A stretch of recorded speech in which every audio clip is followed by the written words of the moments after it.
Bon, on est quoi tout le monde.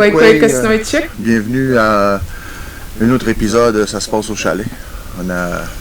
Aujourd'hui, comme invité, très spécial, on est vraiment contente de vous avoir ici avec nous. Alors, à ma gauche, j'ai Carole Lagrenade, Joséphine Bacon et Annie Michaud-Picard. Picard aussi. Quoi que sinon, Miama? Oui, parce que, tu sais, Joséphine, elle nous a contactés il y a quelques semaines, puis elle voulait vraiment venir ici puis amener ses élèves du cours Inno qu'elle donne.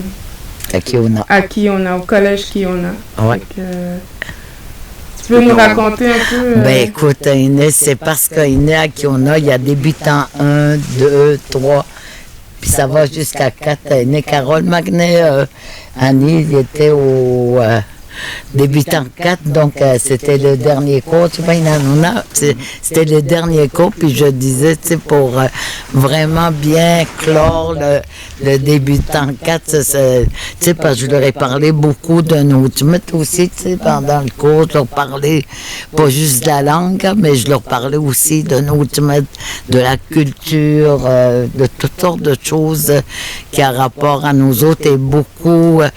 Tu sais, le caribou, c'est sûr, j'en parle beaucoup du caribou parce que c'est un animal vraiment, c'est notre animal fétiche, c'est l'animal qui est sacré, puis tu sais parce que le caribou, tu vois, on le suivait, on marchait jusqu'où le caribou allait. Parce que c'est lui, c'est l'animal de prédilection pour les Inuits. Puis on marchait aussi loin que lui pouvait marcher. Donc c'est pour ça, moi, on a couvert toutes nos parce que le caribou, il était partout, il était autant dans la toundra que dans les forêts. Puis voilà. Miama. Mais depuis que vous avez décidé de venir ici sur le Nitassinan, ton Nitassinan à toi, Sanouchko, et comment vous trouvez ça, Annie, Carole, cette expérience ici sur le territoire? Moi, je trouve ça incroyable parce que j'aime beaucoup la langue Innu avec mon cœur, là, vraiment. Puis on apprend les mots. Mais c'est quand tu arrives sur le territoire, puis que les mots que tu as appris, tu les vois. Quand tu vois la forêt, les arbres, l'endroit où le caribou traverse avec la piste qu'on peut très bien voir qui emprunte dans la forêt, quand tu vois ça, c'est vraiment là que tu comprends jusqu'à quel point là, le territoire Innu, là, c'est un territoire ancien. Ça fait des milliers d'années qu'ils chassent le caribou, puis qu'ils l'occupent. T'es là, tu le sens, tu le vois. De le voir sur le territoire. C'est une expérience incroyable. D'accord. En tant que personne, en tant qu'allochtone, ça va changer ma vision à jamais. Super, ça, c'est bien. Ah, c'est magnifique. Et petite Carole. Mais être ici, c'est aussi D'abord, je pense pas que jamais je vais pouvoir parler. J'ai appris pendant 4 sessions avec Joséphine et sa grande patience. Mais comme l'a dit Annie, le fait de se retrouver là où la langue s'exprime vraiment, ben ça change tout, là. Je veux dire, il y a comme une compréhension encore plus grande qui se fait dans notre esprit. Alors ça, c'est formidable. Voilà, c'est ce que je peux dire. Ça a été, je pense qu'on va pouvoir en parler plus aussi de l'expérience qu'on a vécue. La langue, bon, c'est une chose, mais aussi l'expérience d'avoir été accueillis par vous deux. Là, ça a été formidable. Puis, vous nous avez amené un petit peu partout ce qu'on a vu. Et ce qu'on a vu, un autre côté de la médaille, des informations qui nous viennent quand on est dans le sud, ou les informations qui sont véhiculées dans les médias de masse. Donc ça là, c'est une expérience hors du commun. Ouais. Moi, ma curiosité dans tout ça, c'est que comment c'est venu de vouloir apprendre la langue, de connaître cette richesse qu'on a chez nous? Et j'ai eu la chance de rencontrer Joséphine, puis de connaître ses poèmes, puis le son des mots, le son de la langue, mais ça me donnait des frissons. Je trouvais ça beau. Je sais pas, ça venait me chercher dans mon cœur. Je peux pas expliquer rationnellement là, pourquoi, mais quand j'entendais Joséphine lire ses poèmes, même je fermais mes yeux, puis j'écoutais sa voix, puis ça me faisait quelque chose. Ah, ben, je comprenais pas tout encore. Là, je voyage mieux maintenant que je connais beaucoup de mots. Là.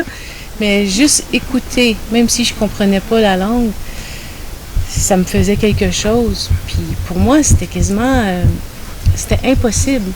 Tu sais, qu'une allochtone puisse avoir la chance d'apprendre des mots de ces gens-là, cette langue-là. Puis par hasard, j'ai pu le faire, j'ai pu suivre des cours, puis sur le coup, je pensais que jamais je serais capable de passer mon cours d'Innu, le premier que j'ai suivi, qui était à l'Université de Montréal, après avec Joséphine à Kiona. J'étais sûre que j'allais avoir un échec. Des grands mots de même, là.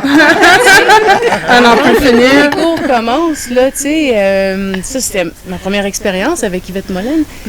Je me disais, je serais jamais capable de dire ça, mais je me suis dit, ben, bon, si je coule, je coulerai. Puis si j'ai appris un mot, ben ce sera un mot. Si j'en apprends 10, ce sera 10. Puis finalement, ben, je suis tombée en amour. Je suis tombée en amour avec la langue. Quand j'ai vu, parce que c'était pendant la pandémie, mon premier cours, quand j'ai ouvert mon ordinateur, c'était en ligne les cours, à cause de la crise sanitaire. Là. Oui. Puis j'ai vu le visage d'Yvette Mollen. Puis qu'elle s'est adressée à nous en Innu, j'ai fait « Ah, enfin! Enfin, pour la première fois dans ma vie, j'ai une femme Innu devant moi. C'est ma professeure, puis elle est là pour m'apprendre sa langue. Oh mon Dieu, ça a été un bouleversement. Puis je suis tombée en amour avec la langue parce que finalement, j'ai appris plus que 10 mots, même si je parle pas couramment les nous mots. autres, on vous trouve pas mal bonne. J'ai vu que c'était possible, en travaillant toujours un peu, de peut-être arriver à quelque chose. Je vais toujours être en apprentissage, mais c'est ça, j'ai été surpris par moi-même. Mais ça, la langue, tu sais, Kim, reste... Carole, elle a pas dit. Oui, je sais, mais je veux dire, Kim, tu sais, pour revenir à elle, Okay. Kim, aussi, elle apprend beaucoup la langue du du territoire. oui. Oui, Exactement, parce qu'il que... il y a deux différentes langues. Oui, il savait ça. Il savait que il y avait la langue du nomadisme et la langue sédentaire. C'est sûr que les deux langues sont différentes parce que, tu vois, quand tu es dans l'Outmut, tu n'as pas de frontières. Tu es en contact tout le temps avec un Mestowat, Harigan, Hippo, tous les éléments sont là. Mais quand tout le monde est aussi, mais là, tu es pogné avec, tu es toujours face à un mur. Donc, c'est pas pareil. Donc, la langue sédentaire, c'est comme moi je disais, c'est l'Innu assis. Le Innu, mais je veux dire assis, être assis. OK? C'est vrai, ça, je n'avais jamais fait le lien. C'est l'Innu de la mouvance. Oui. Tu sais, t'arrêtes pas, tu as toujours quelque chose. Ici, j'ai regardé, tout le monde, on a regardé des films d'archives aussi que vous nous avez fait écouter. Puis tu voyais tout le travail qu'ils faisaient. Moi, ils n'arrêtaient jamais. Tu sais, mais dans une réserve, tu restes assis. Qu'est-ce que tu veux faire? Sur une réserve, tu es assis. Pour ça que j'appelle ça, c'est l'Innu assis. Oui, c'est vrai. Ben, pour assis, ceux qui ne savent pas, assis, ça veut dire la terre. Assis, ça veut dire la terre, mais c'est être assis aussi. Oui, en français, J'adore. Carole, ton inspiration, toi? Ben, mon inspiration, elle vient de Facebook, imaginez-vous donc. Parce que j'ai vu. juste Mais ça arrive. Une petite partie d'histoire, j'ai vu sur Facebook que Kiona offrait des cours, soit il y avait 3 langues, je pense, offertes pour à l'automne. Et puis j'ai dit, wow, moi je suis rendue presque à la retraite, pas mal à la retraite. Oui, j'ai été prof moi-même, j'ai une formation de linguiste. Donc, j'ai dit, je vais apprendre une langue parce qu'à mon âge, c'est bon de pratiquer sa mémoire. Là, je me suis rendu compte qu'avec l'Innu, franchement, ma mémoire était pas mal défaillante parce que c'est ça, apprendre des mots de 10 syllabes, c'est difficile. Mais tout ça pour dire que j'ai décidé donc d'apprendre une nouvelle langue. Puis je me suis dit, mais pourquoi j'apprendrais une langue d'un autre pays? Je vais apprendre une langue qui est parlée sur le territoire où j'habite. Et puis, j'ai décidé que ce serait l'Innu parce que j'avais, comme prof, travaillé des poèmes de Joséphine. Mais je ne savais pas que ma prof serait Joséphine. Wow, c'est quand même incroyable. C'est en ouvrant mon ordinateur, moi aussi, péniblement, parce que ça avait été difficile d'avoir la connexion, que j'aperçois Joséphine. Wow! Là, je pouvais plus reculer. Là, j'avais plus le choix. Donc, ça a été un défi immense, mais tellement riche maintenant que je suis assise ici avec vous autres, là, je veux dire... C'est le dernier cours. Ouais, c'est comme le stage, en fait. J'espère qu'il ne fera pas parler, nous. Mais on vous fait pratiquer un petit peu quand même. On vous apprend des choses. Hier, ce matin, je pense, quand on mangeait, on regardait tout ce qu'il y avait sur la table, puis là, on disait, mettons, le sel, chiotan, de Boiba, tu sais, c'était le fun comme petit jeu. Puis, sans compter que vous avez fait votre premier no-programme hier. Oui. Et réussi quand même. Oui, quand même. Vous êtes bonne. Oui, mangeable. Bon, là, presque tout mangé, voilà, mon premier, je l'ai jeté parce qu'il était vraiment pas bon. Il était pâteux, humide à l'intérieur. Hier, ce que j'ai vu, on a tout goûté au pain. Les campagnes qu'on avait fait. On les a finis à matin au déjeuner, finalement. Oui, en rôti. L'autre question que moi j'aurais aimé vous poser, c'est quoi qui vous a comme le plus marqué durant votre séjour ici? Oh mon Dieu! Autant pour Joséphine aussi. Ben oui. Moi, ça a été, tu sais, parce que notre première vraie journée, aînée, qu'on a passée, c'est que tu nous as amenés, tu sais, visiter, tu sais, une grande partie du territoire en voiture. C'est dévasté, puis c'est toutes les coupes à blanc, moi, aînée. Je trouvais ça absolument épouvantable. Puis on voyait aussi des planteurs d'arbres qui sont finalement des Africains ou des Mexicains. Donc, on ne voit pas là, tu sais, des Québécois, on n'a pas vu un Québécois qui plantait un arbre. C'était plutôt les migrants qui plantaient des arbres, soit des Africains. La même chose pour les déboiseurs aussi. Oui, la même chose, oui, c'est ça. Puis après ça, moi, on a vu ça. Après ça, on est allé avec l'eau. Sur l'eau, là, depuis moi, mais on était toujours motorisés, mais c'est de voir, l'immensité, du territoire, l'immensité, puis, puis de voir, des forêts qui sont encore vierges, qui n'ont pas été harnachées. Tu vois, moi, en français, harnaché, ok? Le lichen, qui est encore là, puis tu te dis que ça se peut pas. C'est la première nourriture du caribou. Donc, je voudrais pas partir d'ici, puis qu'on me dise, ben là, toute la belle forêt que tu as vue, là, quand ils ont commencé à faire de la coupe là-dedans, puis ma première pensée irait pour le caribou. En plus, on a vu des traces. Oui, en plus, on a vu des pistes de caribou. Puis c'est ça, ils ont besoin, ils ont besoin de tout, cette belle forêt Cordas, parce que Tu sais, si on leur enlève leur nourriture, c'est comme les assassiner, tu sais, c'est détruire, c'est comme détruire un peuple. Tu sais, si on tue les caribous, tu sais, puis surtout si on commence par détruire leur habitat, leur nourriture, tu sais, c'est on les tue.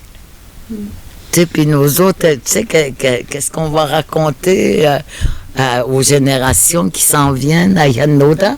Qu'est-ce qu'on va raconter que, dans le temps, tu sais, on mangeait, tu sais, ça, faut pas, je veux plus vivre dans la nostalgie.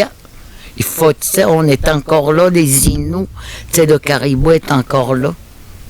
Tu sais, c'est ça qui nous tient. Tu sais, quand tu es ici, ou des Nojmata, ou des Nitassinan, on appelle ça aujourd'hui Nitassinan. Moi, je trouve que Nitassinan, c'est devenu un mot politique. Parce que Nojmata, c'est un mot, tu sais, ici, c'est vraiment ce que j'appelle Nojmata.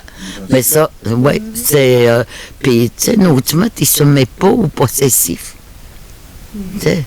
Puis la seule façon, tu sais, de faire comprendre au gouvernement, il faut mettre le mot Nojmata avec la terre, ben, puis en faire un possessif. Tu sais, parce que le gouvernement, il s'approprie tout. C'est autant au possessif, c'est ces Indiens, c'est, tu sais, tout, non, il faut pas, il voudrait pas un jour, revenir ici, puis revenir, puis que je voudrais voir rien changer, même. Je veux voir le caribou traverser. Je trouve que quand vous nous avez promené dans le Nochimit, moi j'ai vu du meilleur et du pire.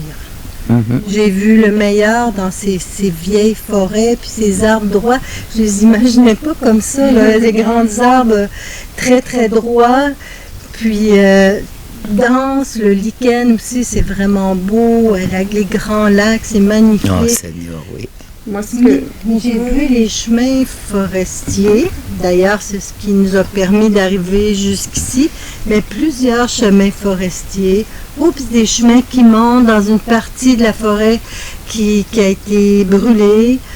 Puis là, si on regarde comme il faut, quand on est sur le lac, on voit soit un paysage très fourni avec ses arbres droits, ou bien on voit aussi des grands trous.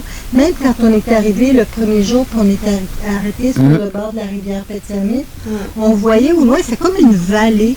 Je dis, c'est une vallée. Non, c'est pas une vallée, c'est la coupe à blanc. Ouais. C'est la coupe à blanc. On a vu aussi des pylônes électriques qui dévisageaient le paysage.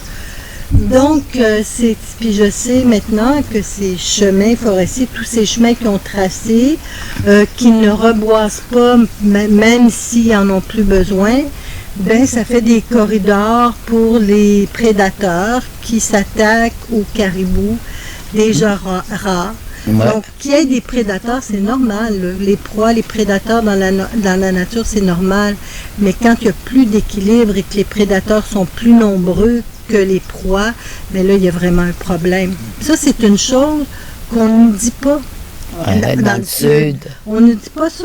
Tu sais, c'est comme si on nous disait, les Inuits, ils veulent garder leurs anciennes façons de chasser, ils veulent avoir des caribous, mais vous savez, on a besoin d'électricité, puis peut-être qu'on devrait faire d'autres barrages parce qu'on a vraiment besoin d'argent dans notre pauvre petite province de Québec ou notre pays Québec. Et puis, on nous dit ça, puis on nous fait croire que là, on produit une énergie propre, verte, c'est extraordinaire, tout va bien dans le meilleur des mondes.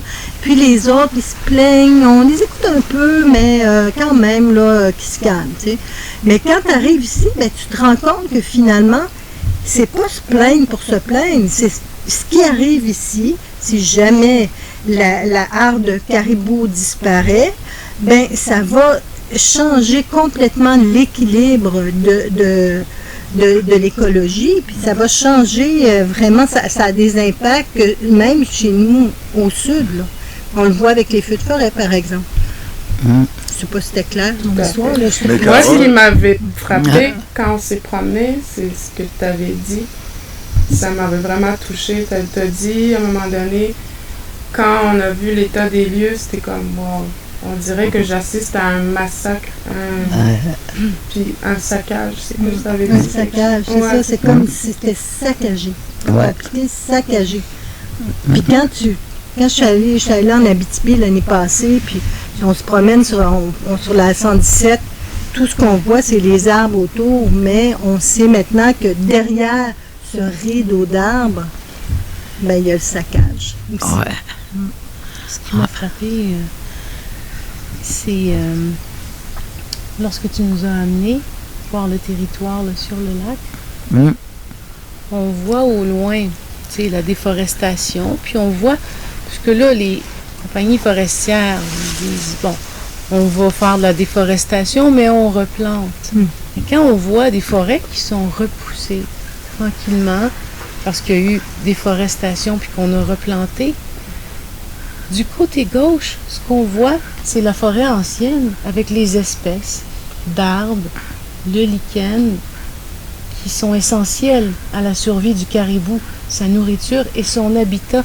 Puis la forêt qui est de l'autre côté, qui a repoussé, ben c'est plus l'habitat du caribou, c'est complètement autre chose. Le caribou ne peut pas vivre là-dedans. Il n'y a pas de lichen, c'est pas les mêmes arbres, c'est pas suffisant pour sa survie. Fait que c'est aussi une pratique qui met vraiment, c'est clair, quand on regarde ou la déforestation d'un côté, puis la forêt ancienne de l'autre, on le voit que les pratiques mettent en danger le caribou. C'est bon. Oui. C'est flagrant quand tu vois ça.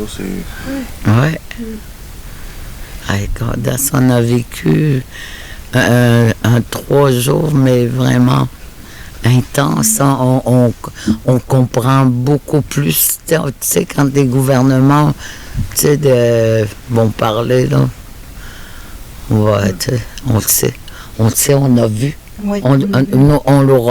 On aura été témoin, puis les mots qu'ils disent, c'est vraiment pas ça. C'est vraiment pas ça. Ils nous mettent ça au bout, comme ça, là, mais c'est comme quand Jean-Luc, ils plantent des arbres.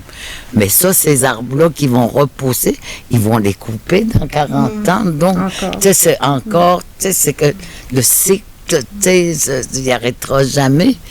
Puis ça n'a pas de bon sens. C'est que c'est toujours l'argent. Moi, c'est toujours l'argent qui est important pour eux. Puis moi, que je pense souvent à la citation de Sitting Bull.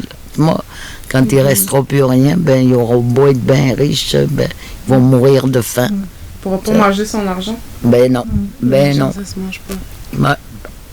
Mais ils vont penser aux caribous qu'ils ont. Ils vont penser aux caribous, à tout ce que la terre, ce que nous donner. Comme moi, je t'écoutais hier, j'ai vraiment aimé ça quand tu parlais de l'esprit du Papagacé. Ça m'a vraiment touchée. Quand il n'est pas content, ben... Oui, parce que j'ai beaucoup enregistré les aînés, autant des vieux que des vieux. Mais un jour, à un moment donné, je me souviens, des fois, je me raconte, je garde espoir quand même, même si je suis vraiment un Nino de milieu urbain. Un jour, j'ai enregistré au Webwapstan de Notahuan. Puis là, c'était... C'est parce qu'à un moment donné, tu vois, le porc-épic avait comme disparu. On n'en voyait plus. Fait que j'y avais demandé, j'ai dit pourquoi il n'y a plus de porc-épic au Notahuana. Mais il m'a dit c'est parce que c'est son maître qui l'a rappelé. Il dit va attendre qu'il se remultiplie. Puis il dit va revenir. Puis quelques années plus tard, ben, tu vois le porc-épic était revenu. Puis j'étais allé le voir. Puis c'est ça, il dit c'est son maître. A pris soin de lui, il s'est remultiplié, puis c'est ça, je me disais quand on entendait parler de la diminution des caribous. J'ai dit, je sais pas si j'ai posé la question, quel genre de réponse qu'il me donnerait, parce que je sais pas. Tu sais, s'il me dirait, Papa Racik l'a rappelé, puis peut-être qu'il va le laisser se remultiplier, puis il va le renvoyer. Tu sais, il va le renvoyer. Tu sais, t'as nos dimita. Tu sais, j'espérais ça. Moi, quelque part, j'ai dit, si ça a été vrai pour le porc-épic, pourquoi ce serait pas vrai, tu sais, que Papa Racik, tu sais, rappelé ses enfants, tu sais, parce qu'ils trouvent qu'ils ont trop diminué, puis qu'ils attendent, tu sais, qu'ils seront multipliés pour les renvoyer. Mais tu sais, c'est pas pareil. Là, c'est des compagnies forestières qui tuent le caribou. Tu sais, ça peut pas être la même chose, tu sais, parce que ça, c'est ouais, mais c'est ça. Mais j'ai dit des fois que, tu sais, je me dis, c'est Papa Racik qui les a rappelés. Mais je vois bien quand je suis ici, tu sais, nous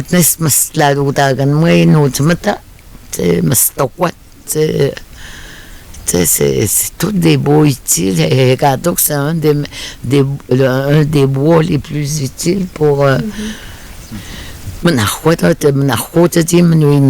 pour que la forêt soit en santé. Tu as besoin de ces arbres qui sont tellement âgés, puis sont là, droits et fiers. On dit souvent que le caribou est annonciateur de l'état de la forêt. Là, on voit la diminution du caribou, la forêt diminue. C'est l'annonciation. C'est pour ça qu'on dit souvent qu'un caribou est l'animal parapluie. En sauvant un caribou, on sauve beaucoup de choses qui est dans l'écosystème. Dans l'écosystème. La végétation, la forêt, même notre culture aussi. Ben oui. Ben oui,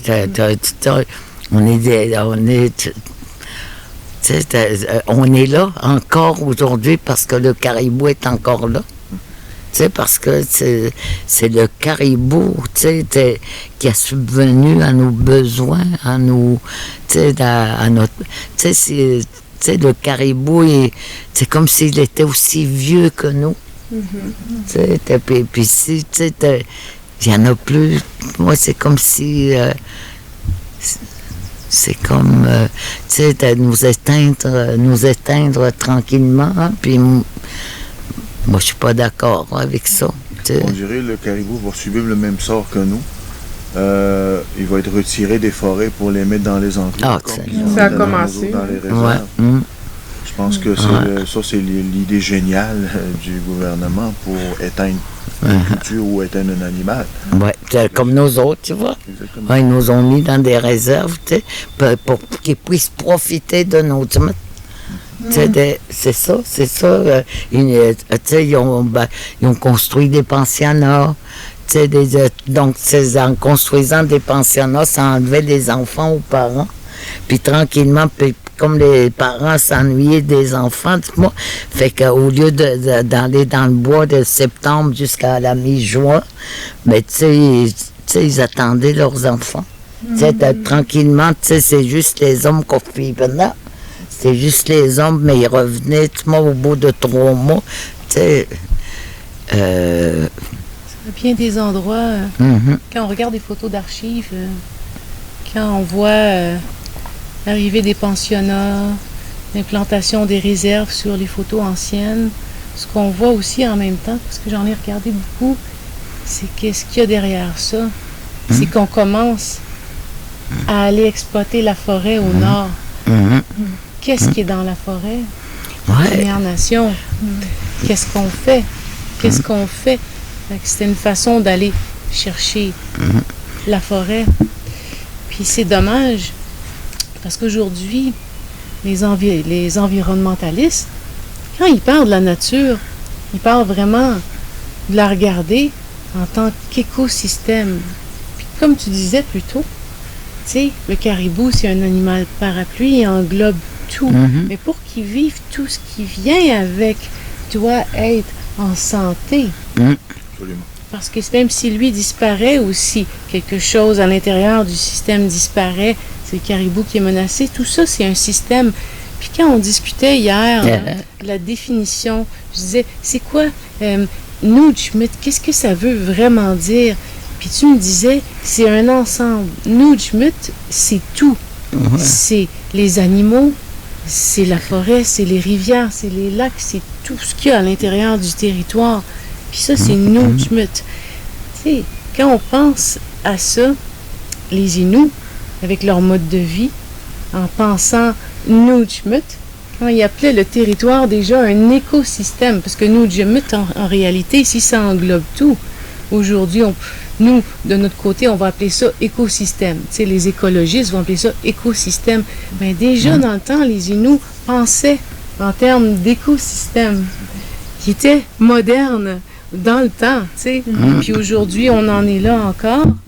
Puis c'est les écologistes modernes qui commencent à penser plus en termes d'écosystème. Puis dans la pensée autochtone aussi, ils disent toujours de penser aux 7 futures générations lorsqu'on fait une action. Alors que le système actuel, c'est vraiment à la petite semaine. D'une feuille à l'autre ou d'une élection à l'autre. C'est jamais la parfaite pensée. Pardon. Puis pour la société de demain, je pense que c'est comme ça qu'il faut voir. On prend l'exemple de Nujmut ici. On est en terre Innu. Mais aussi, même le reste du monde, il faut le regarder comme ça. Parce que sinon, il va toujours avoir une industrie de quelque chose, de quoi que ce soit. Puis on va toujours tout dérégler. On est pris avec des changements climatiques. C'est le meilleur exemple. C'est le meilleur de protéger le caribou. Je pense que c'est un beau projet pour l'avenir des Inuits, puis c'est un modèle pour tout le reste du monde, comme façon de penser, de voir, puis de vouloir le protéger. Nous sommes allés voir Amnesty International à Montréal lors de la COP 15 en décembre dernier. Puis tout le monde dit, tout le monde le sait, que le gouvernement a l'obligation de protéger ce qui vit sur le territoire, parce qu'on lui a donné le mandat de protéger toute personne ou tout animal qui marche sur le territoire. Mais on dirait que c'est plus dur quand tu te fais gouverner par des grands présidents d'entreprise, parce que c'est une question d'argent. Toujours, c'est vrai. Les intérêts d'un petit groupe de personnes. Exactement. Pour tout le reste. Puis qui ne savent pas qu'est-ce qui se passe ici la plupart du temps, parce qu'ils n'ont jamais mis les pieds ou bien ils prennent des décisions dans leur tour à bureau, je sais pas où. Oui, peut-être même aussi que c'est pas... Il peut avoir de la mauvaise foi, faire de l'argent, le développement économique, OK, mais aussi il peut avoir beaucoup d'ignorance, puis de méconnaissance de ça, d'ici, derrière des mauvaises décisions, tu sais, les deux côtés, intérêt économique, puis manque d'éducation, d'information. Mais je pense aussi que le Québécois commence à réaliser aussi également que de travailler dans l'industrie forestière, ce n'est plus un avenir, qui va prospérer longtemps dans ce milieu-là, parce qu'il n'en reste pas beaucoup de forêts à couper. Puis qu'est-ce qu'ils vont faire après? Tu comprends? Déjà, tu mentionnes, Joséphine, qu'on voit des Africains, des Mexicains qui travaillent pour ces compagnies-là ici. Ben oui. Puis, eux disent que on coupe des emplois aux Québécois. Ben oui. Puis ce qu'on a vu, en tout cas, des planteurs d'arbres, là, c'était loin des Québécois, c'était des Africains, c'est pas des Québécois, ça, je vous le jure. Des conditions difficiles de travail aussi. Puis un maçon. En plus, on est en canicule en ce moment. En plus, on est en canicule en ce moment. Ben oui. Il fait chaud. justement, comme on est en canicule, on a passé un peu de temps dans la maison aujourd'hui. Puis on regardait, entre autres, des films d'Arthur Lamotte.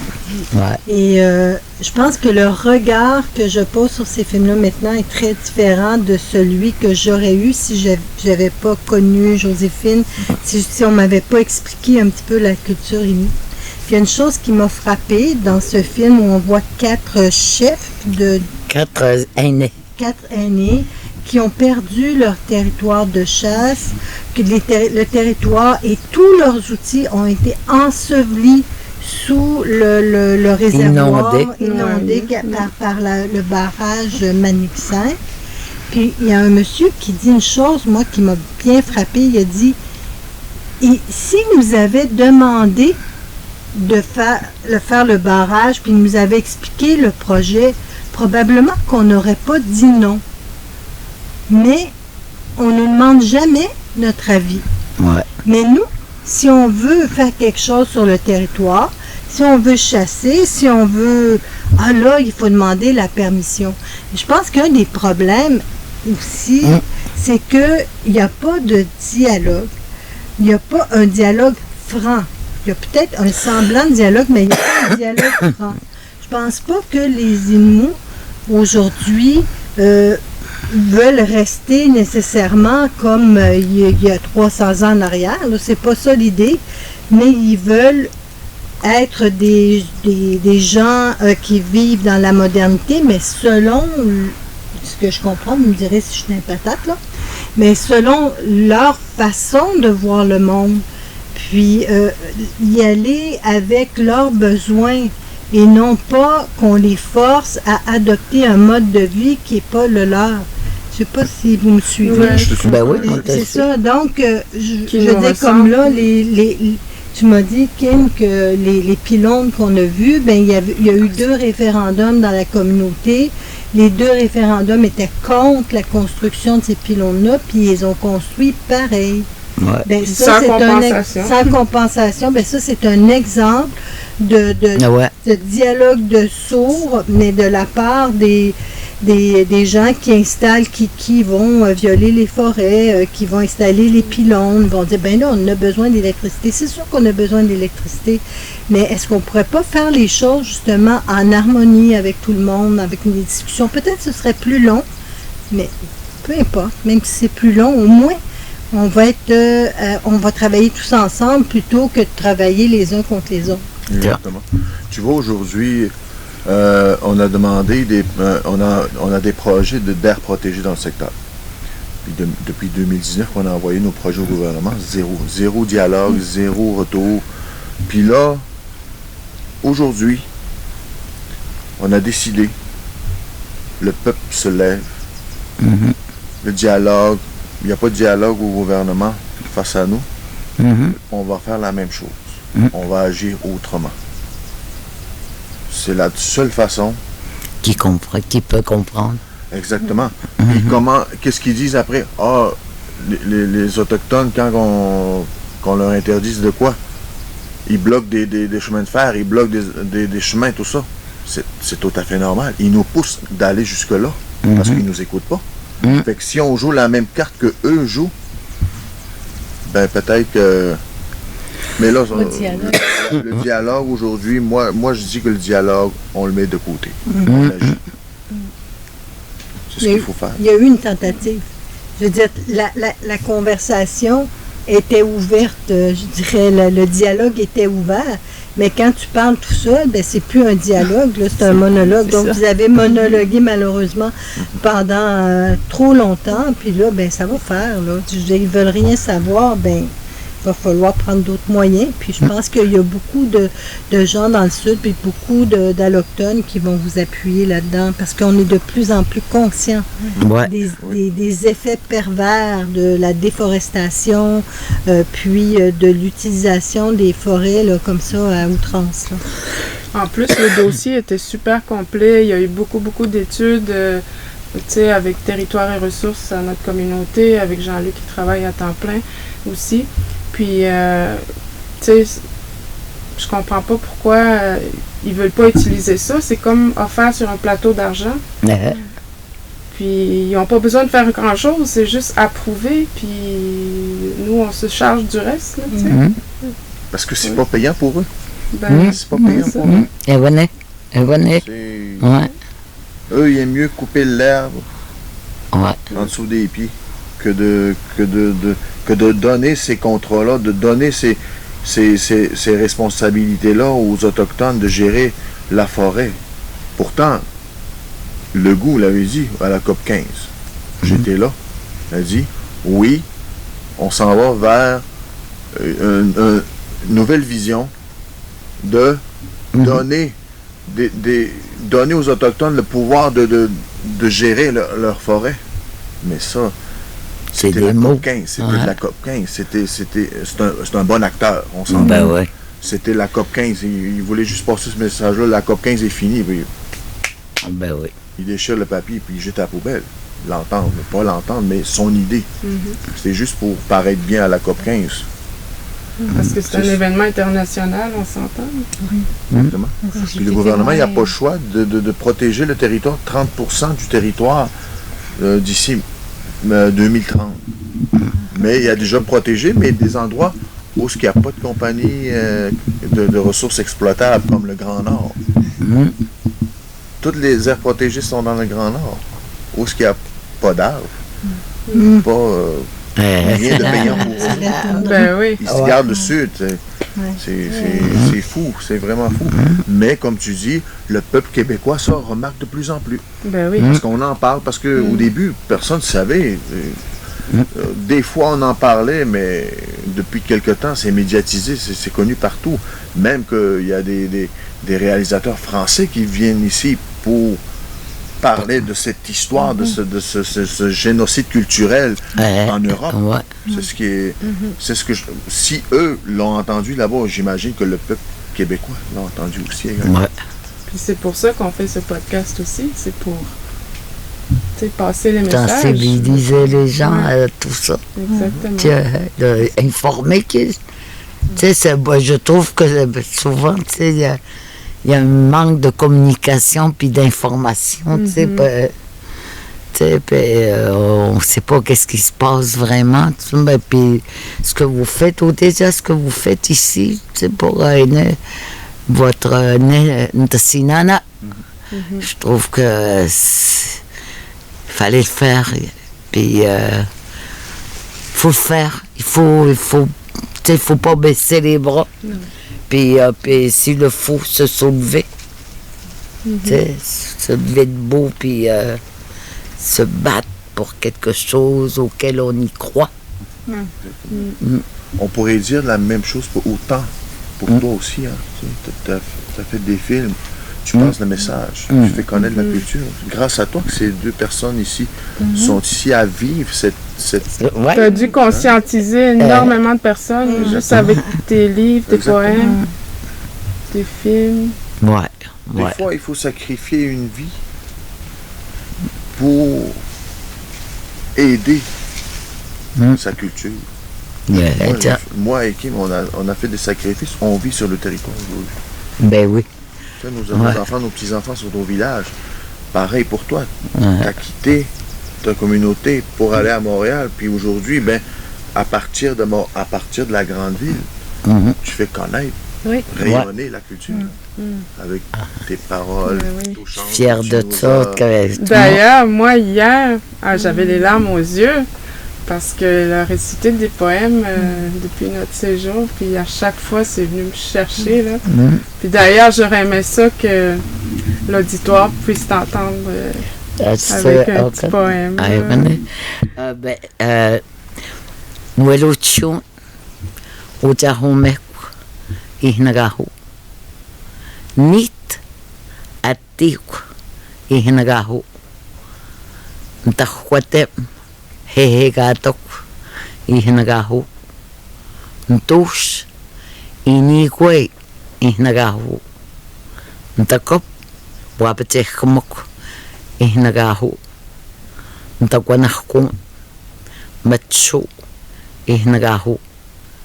Nanakamun, Tewakan, Ihnagahu. Nin, Inu, Ntahanagahan. Ma richesse s'appelle saumon. Ma maison s'appelle caribou. Mon feu s'appelle épinette noire. Mon canot s'appelle bouleau. Ma robe s'appelle lichen.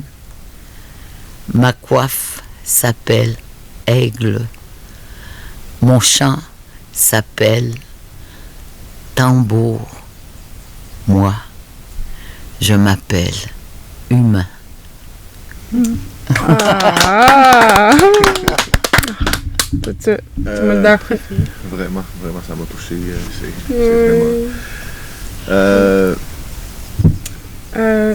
C'est quoi j'allais dire? Ah oui, ce matin, ce que tu as vu aussi, je voulais que tu racontes un peu. Ben c'est parce que moi, je me lève, parfois, je me lève très, très tôt. Fait que, tu sais, pour les laisser dormir tranquille, moi, je m'assois dans la voiture, puis j'attends que tout le monde se lève. Puis ce matin, je regardais, tu sais, je regarde toujours l'horizon qui est très... Je regardais l'horizon, puis soudain, je regarde s'il y a un aigle à tête blanche qui est passé. J'ai dit, tu sais, c'est quand même pas rien, là. Ouais. Ouais. Puis il était pas, tu sais, il était pas haut, là. Il était assez bas. Tu sais, puis j'ai dit, mais chouine. Je l'ai vu, là, mais vraiment vu, de mes yeux vus. C'était une bénédiction. C'est une bénédiction, tu sais, c'est comme si, tu m'avais fait cadeau. Tu m'as dit,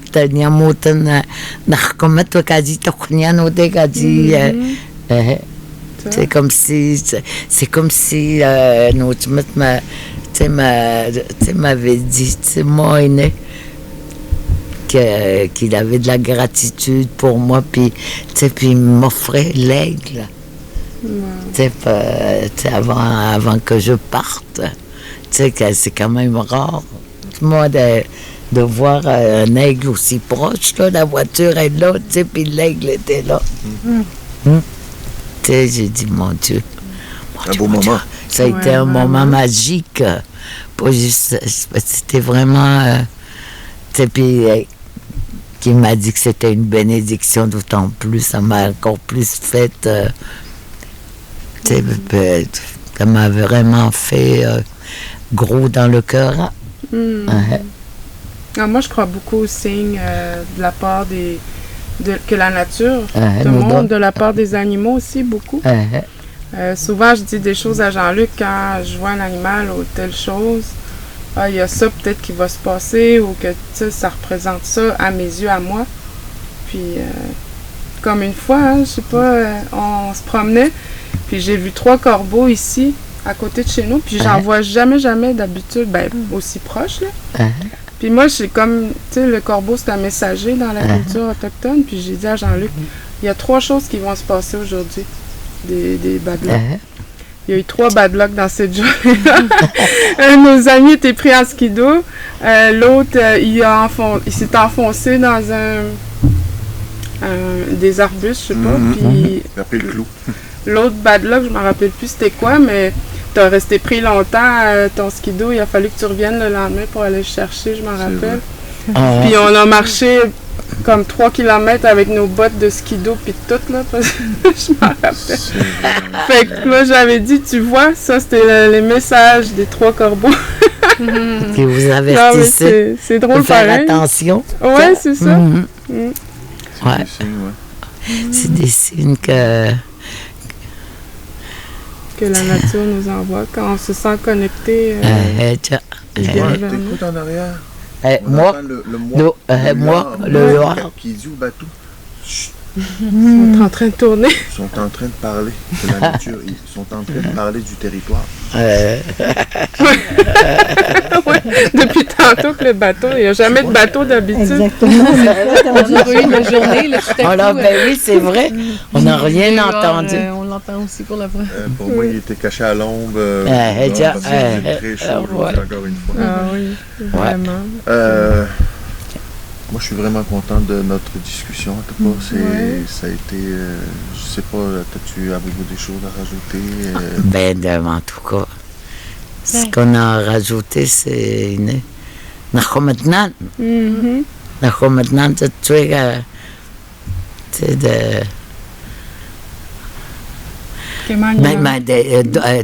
surtout maintenant, qu'on est venu, hein, on voit, on est témoin de ce que les médias nous disent pas de façon vraie.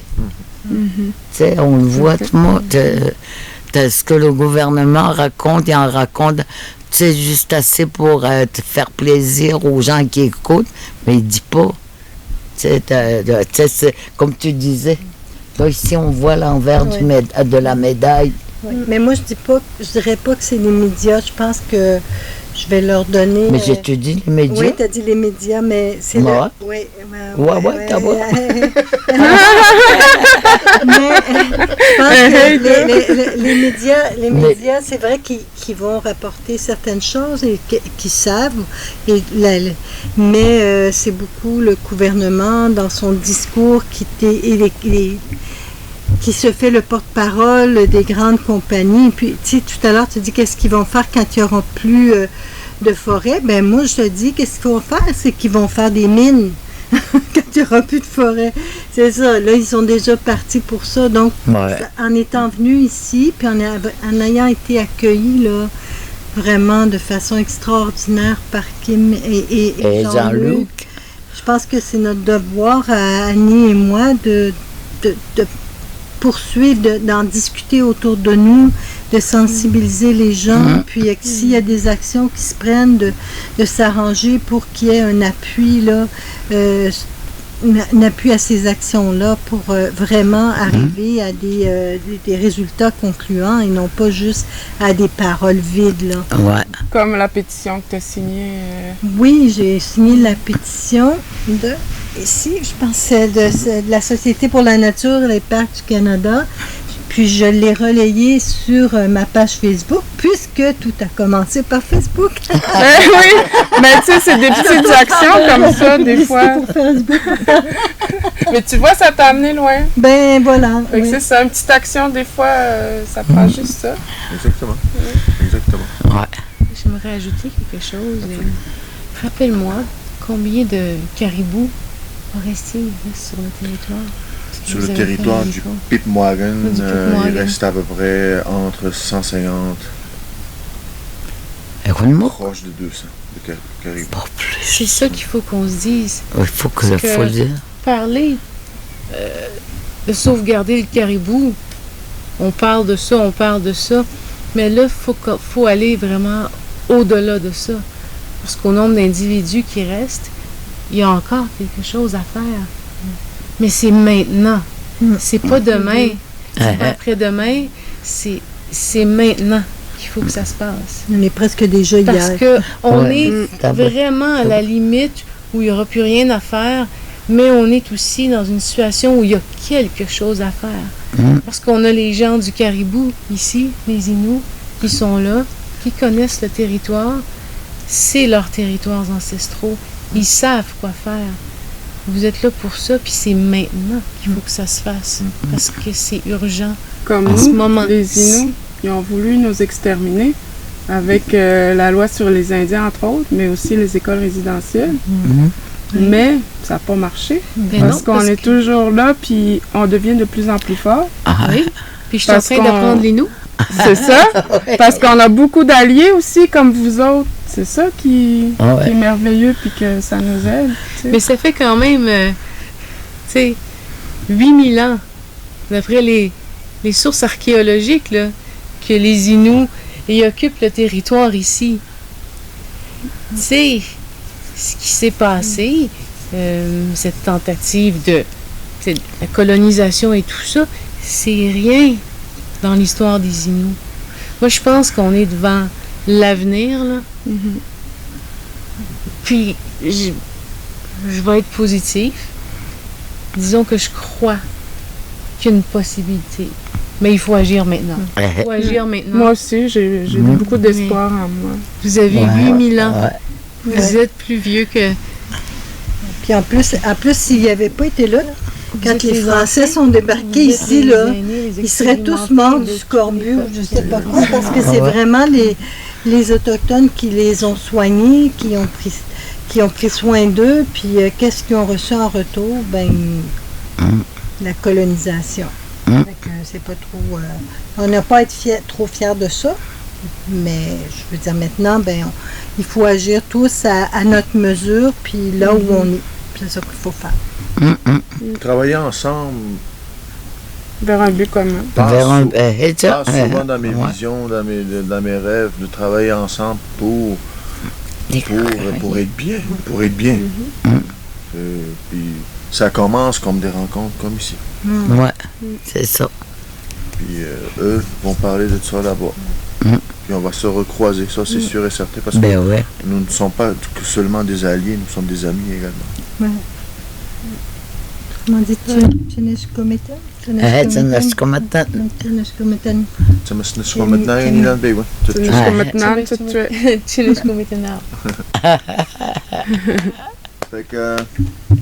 Merci beaucoup d'être venu. On est vraiment contents.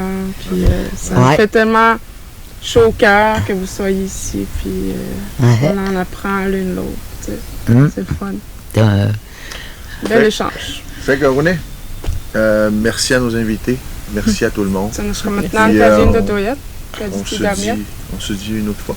Maminette, ça se passe au chalet. Ça se passe au chalet. Puis moi.